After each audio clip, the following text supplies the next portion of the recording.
Hey y'all, peace. A little May 16 update. We'll call this a China shop update. Last one we put up was about the water pump, right? For the house water. Let's turn some lights on for you. We got that replaced. I'd love to say without any difficulty, but that wasn't the issue. The physical replacing of the pump, piece of cake.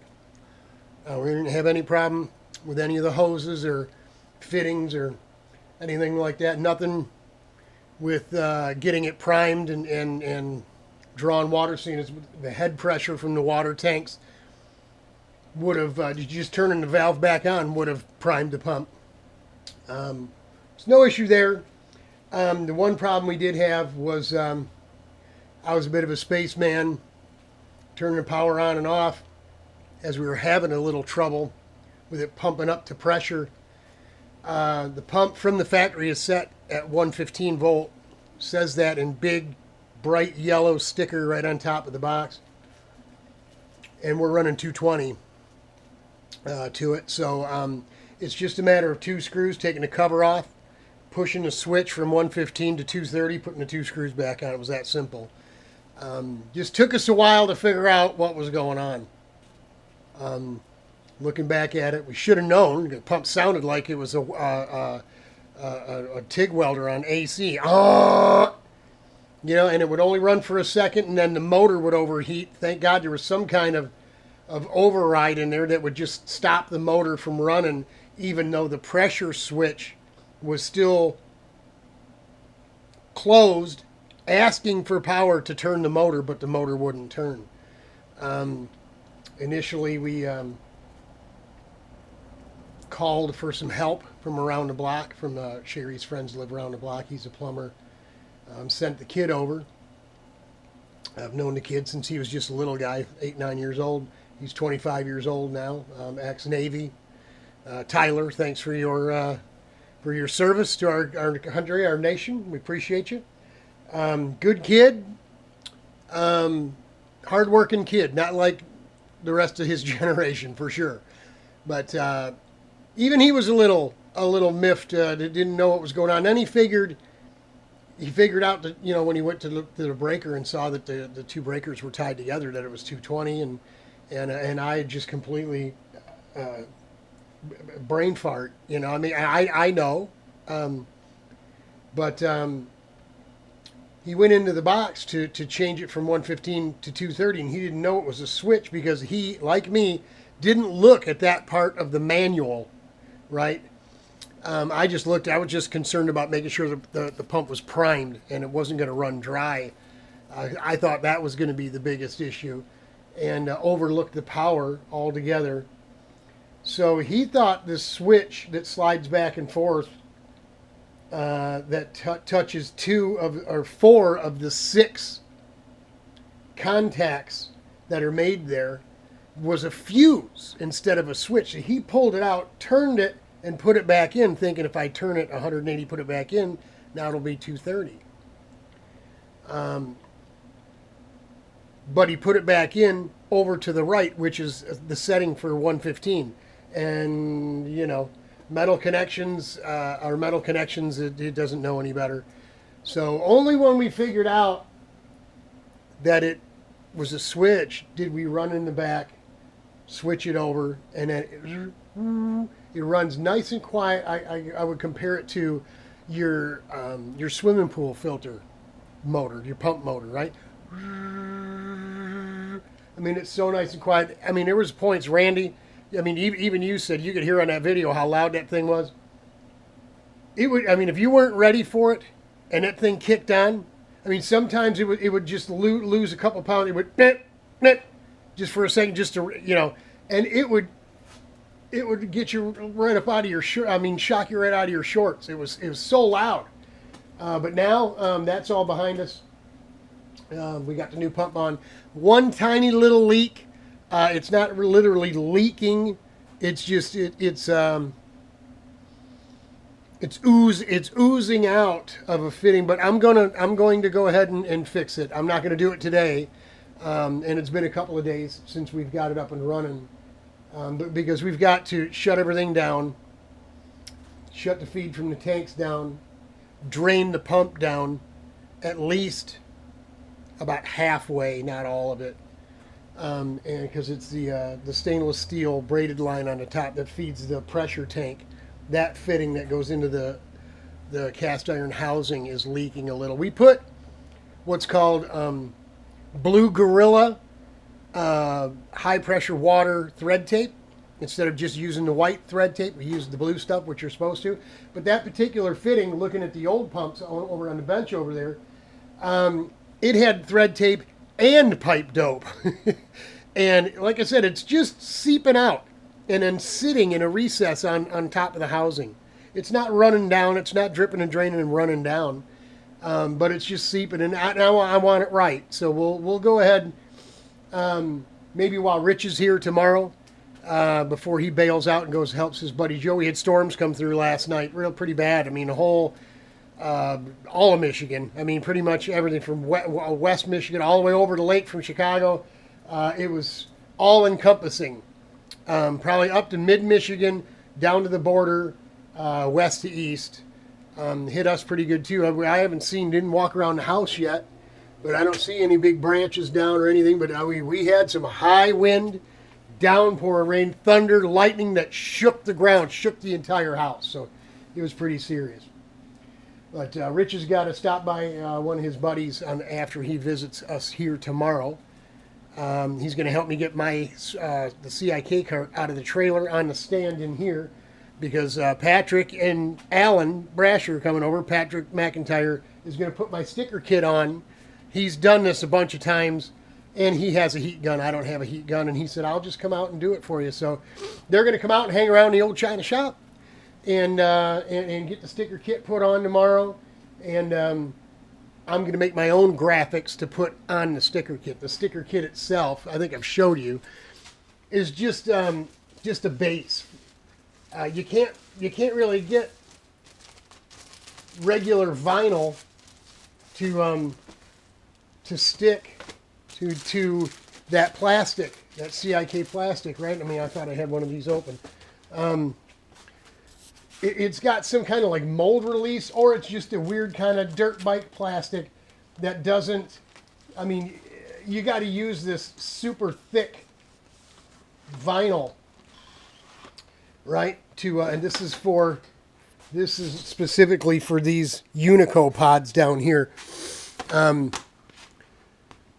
It's a blue, like a blue chrome. You look at it out in the sun. I don't know if this camera is going to do us any good, but it is a really cool. I picked this out personally. Custom color. It's like almost a Husqvarna blue. It's like a chrome and a metallic. So this is our base. We're just going to have this base put on our bodywork, and then my vinyl graphics that I use on, say, hang on, like on the Enduro here, right? This is just outdoor, what they call high-speed vinyl or heavy-duty vinyl. It's thin, you know, and I cut out my own stuff and put it on. I can do this, and instead of sticking it on to gel coat, I can stick it right onto my base sticker. And that way, if I want to change it up, I can peel my stuff off, leave the base, and put different stuff on. But you know, they charge you a lot of money to do the custom thing, putting numbers on, putting your name on, a little American flag, a little graphic design of a couple different colors and stuff. I wanted just the midnight dark blue like the trailer, so I can put my own orange with white outline RPM letters on. Kind of some of the same design I've got on my white helmet.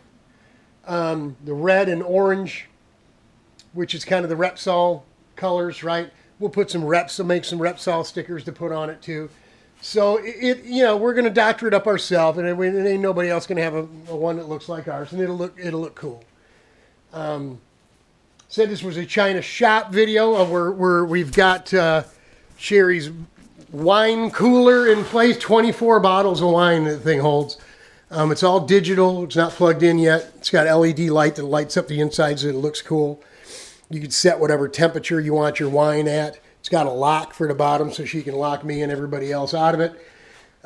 Built a little platform there for it. Things are starting to come together now. Yeah, we're real happy with how things have worked out. This is our t-shirt press, right? For pressing those your t-shirt designs and stuff. Bought this for her, but I'm going to use it too because I had a company make a bunch of transfers, RPM stuff, Repsol stuff, Vortex stuff. I'm going to put on for going to the racetrack kind of shirts. But everything's coming along. I pulled everything out. I just used some more of the same stuff we used for the bench top down here because it was free. I don't care. You ain't going to never see any of it once we get the curtain that we're putting on here, making up for her to go on. But the reason I took everything out of here, and I need to get more of this stuff out of here yet, is because I'm going to paint the floor. I'm going to paint the floor with bare, like single stage epoxy. It's not 2-part epoxy, it's 1-part epoxy. And I know for some of the reviews on it were saying, guys were barking and complaining because they put it in their garage and then they roll their car in and their tires of the car in the summer when they're warm and hot will either lift the paint or tear up the paint. We're not going to be driving our cars across it, man. Actually, we're going to paint it. It's going to be like a tan color, a light brown. And then we're going to put her interlocking pads down, right? It looks like wood. It's faux wood, right? You can turn them so it looks like parquet or whatever, or the grain all looking the same. But they're 2 foot by 2 foot a piece, so they make a 4 foot by 6 foot each of these. So we are either going to have 4 by 12 or 8 by 6. When I think 8 by 6, it's going to be perfect for right in here. This, I think, is 8 feet. And this is, I think, 6 feet. Maybe from the wall. So again, I think it's going to fit right in here. Nice, maybe out to here. Right, and then the rest of it will all be painted. We don't want to get too fancy because you're going to be in and out of here mucking it up with our boots and stuff, when it's greasy and muddy out there. She's going to have I got the bucket with my boots out here somewhere. There they are. And, of course, she's going to have her knee-high farm girl boots out here as well. Once we get the floor done, then pretty much everything out here is done. We can just start loading it up. We can get all her stuff that I moved. All this out here is all her stuff. All that's necessary, folks. Living out here in the country, you have to have 18 folding chairs. You have to. You have to. It's necessary, okay? All those, that's why we built this bench this high, so those chairs would all fit underneath there. Then really all I've got left to do is I got the 1/4 inch round stock. We're going to bend U-shaped piece, weld fender washers on the end, drill holes in it so we can screw the fender washers on, and that'll hold panels of curtain, all the way to the floor. So no, you won't see any of the crap that she's got underneath there. But we stained and put polyurethane on that wood there, just because, we had it. It was free, and I had leftover stain and poly from doing the bench top. So figured, why not? What the heck? She's just overwhelmed. She sees all this stuff. She says, Robert, you didn't have to do all this, And I'm like, I know I didn't have to, and you don't have to take care of me either, but you are. So, it's people say marriage is a institution of give and take, but it's really not. It's give and give. You don't expect to be able to take and say, well, I bought you all this stuff. I'm going to go to California to go race my go-kart. That's not how it works. It isn't how it works. You do the giving, and you won't have to do any taking, because it'll be given unto you again. I mean, you know, and if it works both ways. If she's giving and I'm giving, then I am receiving without actually saying I'm taking, if you follow me. So there's your marital bliss moment of the week from RPM, okay? Oh, good Lord. So that's it. That's it. That's what we got for you today. I got some pieces of plywood to cut to fill in some bare open wall behind the furnace in the laundry room in the house. We had a bat that got into the house. We knew we had bats in the attic. It got into the house Monday night or Tuesday night. I freaked out, got the side rear door open and tried to whoosh, and I didn't think it went out, but I looked all over the house and we never found it. We just had the bat guy came this morning, looked up in the attic, said, "Yep, you have bats because there's poop." So we walked around the outside of the house. He told me all the places where they were getting in, how they were going to fix it up. Very highly rated place in the state of Michigan, #1. And the cool thing is the owner of the company is actually a licensed contractor. So if there's any construction that needs to get done, those bats do damage. Not just the poop that's bad for you, but the urine is toxic. He said he's seen where they hang on screens, outdoor screens, and pee, and the acid actually rots the screen right away. So yeah, not good for us humans. Yes, we're all created by one great creator, and that night when I was up till 3 in the morning, you know, researching about the bats and praying about it and asking God, you know, I know you created them, but I don't want them in my house, man. So there you go. Got to cut some plywood. I've got to finish cutting some grass out here today.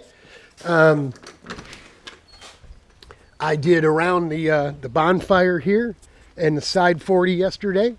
As you can see, I like doing my circle pattern. I don't know if you can see that, but the circle pattern really looks cool. We got just this little back area to cut. Everything in between